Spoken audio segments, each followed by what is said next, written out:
कराची में कौम परस्त जमात की रैली के दौरान पेश आने वाले वाकयात से वाकई कोई दहशत नहीं फैली? क्या दहशतगर्दी के मुकदमे में गिरफ्तार मुलजिमान को थाने से ही छोड़ देना एक और दहशतगर्दी नहीं थी? कराची में 7 दिसंबर को पाकिस्तान मुखालिफ नारे लगे, लेकिन कानून खामोश रहा। क्यों? शाहराह फैसल पर सिर्फ पुलिस से झड़पें नहीं हुई, जिसमें पुलिस एहलकार जख्मी हुए, जा बजा शहरियों को भी तशद्दुद का निशाना बनाया गया, लेकिन मुकदमा सिर्फ एक ही दर्ज हुआ। क्यों? सेफ सिटी के तहत शाहराह फैसल पर लगने वाले कैमरे सिर्फ शहरियों के ई चालान के लिए हैं, या उनसे सिटी को सेफ बनाने का भी कभी कोई काम लिया जाएगा? लाहौर में जज के चैम्बर से 2 सेब और एक हैंड वॉश की चोरी का मुकदमा हो सकता है, तो कराची में शहरियों पर तशद्दुद तो उससे बड़ा जुर्म है ना? क्या कराची में जंगल का कानून है जहां सिर्फ ताकतवर की हुकूमत है? ये यहाँ सिंध हुकूमत की भी कोई रिट है? जी हाँ, मैं आज इस पर बात करूंगा और मैं जानता हूं कि मेरा आज का प्रोग्राम बहुत से लोगों की नाराजगी का सबब बनेगा, लेकिन मैं ये भी जानता हूं कि जो कानून और अमन पसंद हैं, चाहे उनका ताल्लुक किसी भी कौम से हो और वो दुनिया के किसी भी खित्ते में हो, वो इसे पसंद करेंगे।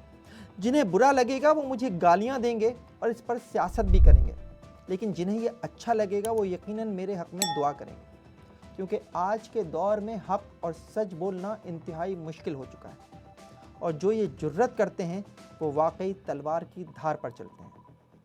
चूँकि मेरी शनाख्त एक इन्वेस्टिगेटिव जर्नलिस्ट की है, इसलिए आज भी मैं जो बात करूँगा वो हक़ाइक़ की बुनियाद पर होगी। मेरे ख़याल में तो पाकिस्तान में सिर्फ पाकिस्तान डे मनाया जाना चाहिए, ताकि हम बहैसियत कौम मजबूत हो सकें, क्योंकि सियासी मैदानों से जन्म लेने वाले मुख्तलिफ कल्चरल डेज हमें तकसीम दर तकसीम कर रहे हैं।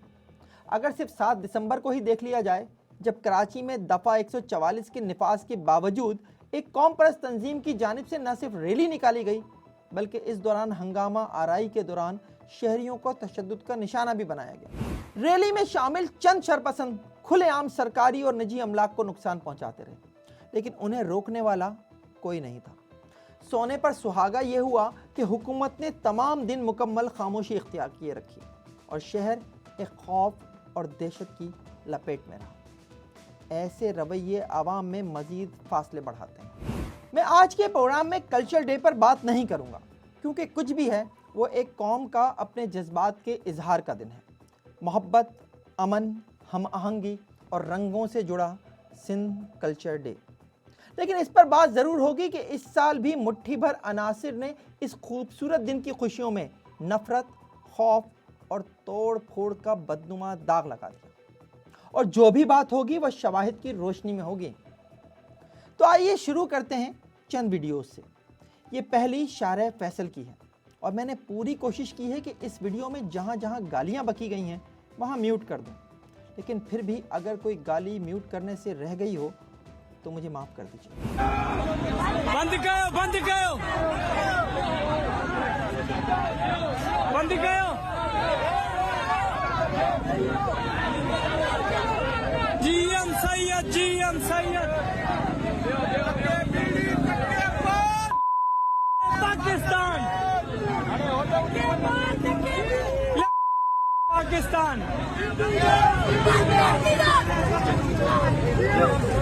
इसमें गालियां मुझे या आपको नहीं दी गई, इसमें गालियां मेरे प्यारे पाकिस्तान को दी गई हैं, और पाकिस्तान मुखालिफ बात करना गद्दारी के ज़ुमरे में आता है और उस पर गद्दारी का मुकदमा बनता है।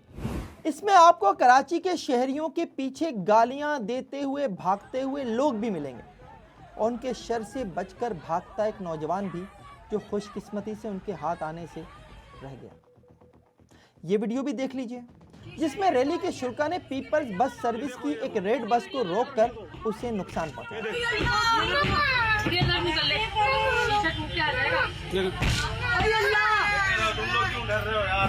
उनके हमले से बस में सवार ख्वातीन और बच्चियां दहशतज़दा हो गईं, और वीडियो में एक बच्ची के दहशतज़दा होकर रोने की आवाज़ भी सुनी जा सकती है।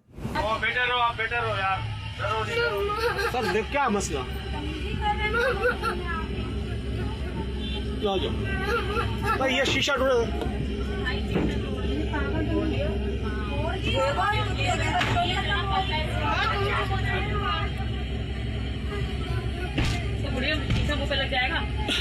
ये सिर्फ सरकारी अमलाक को नुकसान पहुंचाने का मामला नहीं है, ये इंसदादे दहशतगर्दी एक्ट की दफ़ा 6 की तारीफ पर भी पूरा उतरता है, जिसके तहत कोई भी ऐसा अमल जिससे शहरियों में खौफ, दहशत और एहसास अदम तहफ़्फ़ुज़ फैले, वो दहशतगर्दी है। एक और वीडियो भी देख लीजिए, जब इसी रैली में शरीक शरपसंदों ने एक कार पर हमला कर दिया, उसके शीशे तोड़ डाले और ड्राइवर को मुग़ल्लिज़ात बकीं।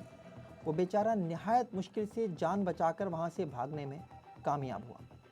ये वाक़या भी इंसदादे दहशतगर्दी एक्ट की दफ़ा 6 की तारीफ पर पूरा उतरता है। चले छोड़ें, ये तो कराची के आम शहरियों के साथ दहशतगर्दी हो रही थी ना। एक और वीडियो देखते हैं, ये देखिए।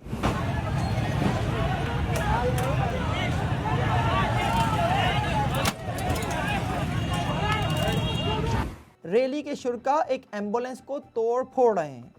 उन्होंने एम्बुलेंस को बिल्कुल तबाह कर दिया है और इससे पहले उन्होंने इसके ड्राइवर को भी बदतरीन तशद्दुद का निशाना बनाया।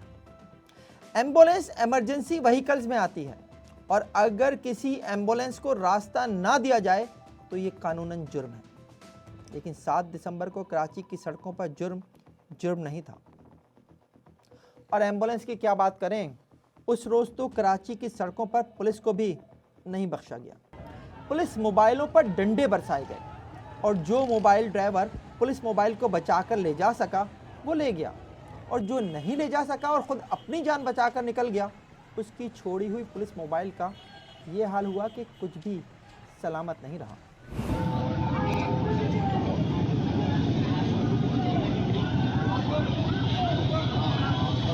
गाड़ी का नुकसान भी हुआ है। सरकारी गाड़ी नंबर लगा SPG। पुलिस के सिर्फ गाड़ियों पर ही हमले नहीं हुए।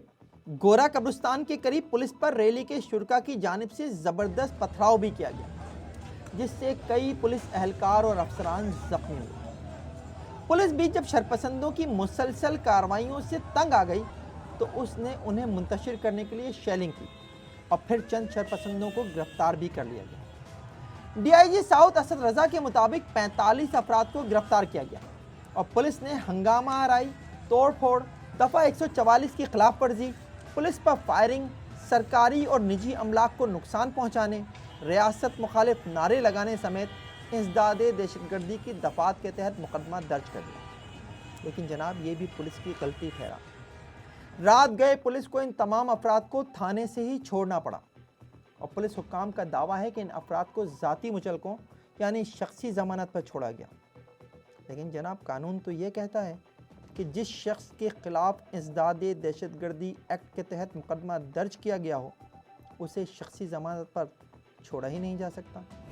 DIG साउथ असद रजा ने 45 अफराद की गिरफ्तारी का दावा किया था और चूँकि मुकदमा भी दर्ज हो चुका था, इसलिए अब उसे मैनेज भी करना था। इसलिए पुलिस ने अगले रोज़ सिर्फ 12 अफराद को इंसदादे दहशतगर्दी की अदालत में पेश किया।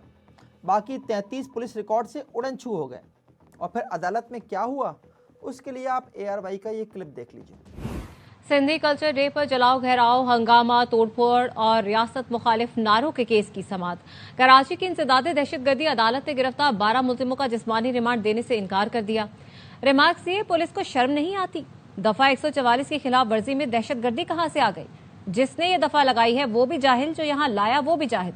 प्रोसिक्यूटर अली रजा ने रेड जोन में सरकारी इमलाक को नुकसान पहुंचाया, रियासत के खिलाफ नारे लगाए। जज ने पूछा, कहां है नारे? सिर्फ जबानी बातें न करें। पुराम रैली से गिरफ्तार करके जाली FIR दर्ज कर ली गई। अब इससे आगे मैं क्या कहूँ? अगर कोई मिसाल दूंगा तो कहा जाएगा मामले को सियासी रंग दे रहा हूँ। लेकिन जनाब, हकाइक को नज़रअंदाज करके आगे नहीं बढ़ा जा सकता।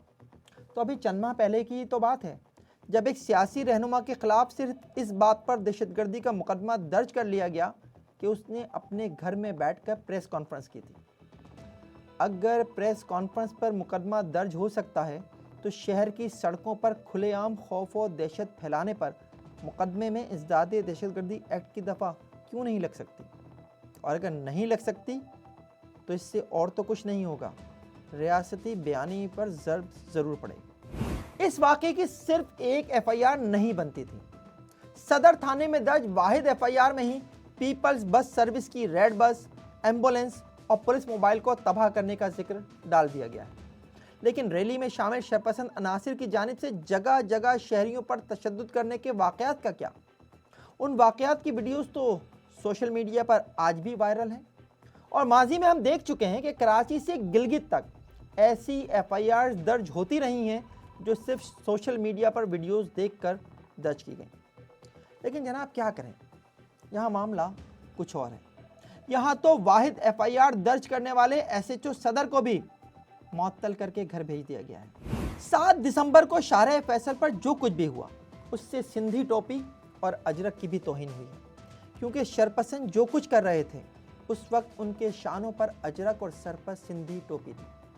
उनसे ये सवाल तो ज़रूर बनता है कि आखिर किसने तुम्हें शाह अब्दुल लतीफ़ भिटाई और सच्चल सरमस जैसी रूहानी शख्सियात की सरजमीन पर नफरत फैलाने की इजाज़त दी? कौन चाह रहा है कि इस दिन को मोहब्बत से नहीं खौफ से याद किया जाए? क्या शरपसंद अनासिर ये चाहते हैं कि कराची के शहरी आइंदा साल 7 दिसंबर को खौफ का शिकार होकर घरों से ही ना निकलें? मुझे यकीन है कि पाकिस्तान और ख़ास तौर पर सिंध धरती के ख़िलाफ़ ये साजिश कभी कामयाब नहीं होगी। सिंध से मोहब्बत करने वालों का सिर्फ एक ही मुतालबा होना चाहिए कि इन अनासिर के ख़िलाफ़ सख्त एक्शन लिया जाए। ई चलान के लिए शाहराह फैसल पर लगने वाले कैमरों और नादरा की मदद से हंगामा आराई, तोड़ फोड़, पाकिस्तान मुखालिफ नारे और पाकिस्तान की सालमियत के ख़िलाफ़ नारे लगाने वालों को शनाख्त किया जाए और उन्हें करार वाकई सज़ा दी जाए, क्योंकि उन लोगों ने सिंध की रिवायतों की तौहीन की है, सिंध कल्चर डे की तौहीन की है। प्रोग्राम के अख्तिताम से पहले मैं एक और वायरल वीडियो का जिक्र भी करना चाहूँगा, जिसमें कराची के एक व्लॉगर को अगवा के बाद गाड़ी में डालकर ले जाया जा रहा है। उसकी हालत बता रही है कि उस पर बदतरीन तशद्दुद किया गया है, और मामला क्या है यह आपको वीडियो देखकर पता चल ही जाएगा। कौन सा सूबा है? कराची कौन सा सूबा है? सिंध का सूबा है? हाँ, तो तू क्या कर रहा था? माजरों की वीडियो लगा रहा था। मोबाइल दे मुझे, इसकी लाक बता। मोबाइल दे, इसकी लाक क्या है? इसका पासवर्ड क्या है? हाँ, क्या? इसका पासवर्ड बता। इसको खोल, फिर पानी। तुझे आगे दुकान पर रोकता हूँ, इसका पासवर्ड बता। नहीं तो नहीं रोकूंगा, सारी रात चलता रहूंगा। इसका पासवर्ड बता। खोल, मेरे सामने खोल, खोल, खोल, खोल, मेरे सामने खोल, खोल। फिर नहीं खोल रहा? खोल। बुद्धि में पासवर्ड खोली तो ना, पासवर्ड खोल। ये नौजवान अब कहाँ है मुझे नहीं मालूम। ये मालूम करना कानून नाफिज करने वाले इदारों का काम है। मेरा काम ये ज़रूर है कि मैं इस पर सवाल उठाऊं कि क्या इस वाक़े और फिर इसकी वीडियो इस तरह सोशल मीडिया पर वायरल करने से मज़ीद नफरत नहीं फैलेगी, और क्या ये पाकिस्तान दुश्मनी नहीं है? ये प्रोग्राम आपको कैसा लगा कमेंट सेक्शन में कमेंट करके ज़रूर बताइएगा। लेकिन अगर वीडियो पसंद ना भी आए तो भी शाह अब्दुल लतीफ़ भिटाई और सच्चल सरमस्त के ही मानने वाले रहिएगा, किसी और के ना बन जाइएगा।